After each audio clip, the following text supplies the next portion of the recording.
Sperm count తక్కువ ఉంటే న్యాచురల్గా ప్రెగ్నెన్సీ అవుతుందా అని చాలామంది కపుల్స్ వచ్చి అడుగుతారు.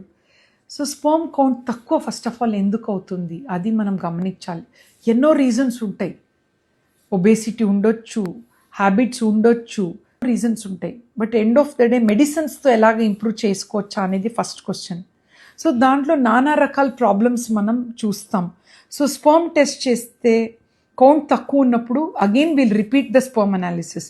2 times తక్కువ వచ్చింది అనుకోండి, దెన్ చాలామంది ఫుడ్ గురించి అడుగుతూ ఉంటారు. ఓకే, నట్స్ కానీ సీడ్స్ ఇవన్నీ వెరీ గుడ్ అనమాట. డేట్స్ చాలా ఉన్నాయి ఫుడ్ గురించి. బట్ ముఖ్యంగా ఫుడ్తో పాటు కొన్ని డిసిప్లిన్ మెయింటైన్ చేసుకోవాలి. Weight reduction is very important అండి.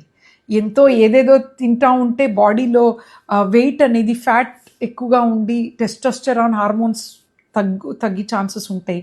నెక్స్ట్ ఎక్కువగా కూర్చోకూడదు. దేసే 6 hours కంటిన్యూస్గా కూర్చుంటే స్పర్మ్ క్వాలిటీ తగ్గొచ్చు, కౌంట్ కూడా స్లోగా తగ్గొచ్చు. కొంతవరకు ఎక్సర్సైజ్ చేయాలి. అండ్ ఇంకా కొంత లైఫ్ స్టైల్, ఆల్కహాల్ స్మోకింగ్ తగ్గించాలి. అండ్ ఇన్ఫెక్షన్ ఏదైనా ఉంటే యాంటీబయాటిక్ కోర్స్ ఇస్తాం, చిన్న ట్యాబ్లెట్స్ ఒక 15 days తీసుకొని మళ్ళీ రిపీట్ చేస్తే కొంతవరకు ఇంప్రూవ్ అవ్వచ్చు స్పర్మ్. బట్ కొన్ని కండిషన్లోని అన్ఎక్స్ప్లెయిన్డ్ అనమాట. 60% we don't know the reason. So దాంట్లో కొన్ని మెడిసిన్స్తో కూడా ప్రెగ్నెన్సీ అవ్వచ్చు, కొన్ని సిచ్యుయేషన్లో ట్రీట్మెంట్తో కూడా ప్రెగ్నెన్సీ అవ్వచ్చు. So don't worry.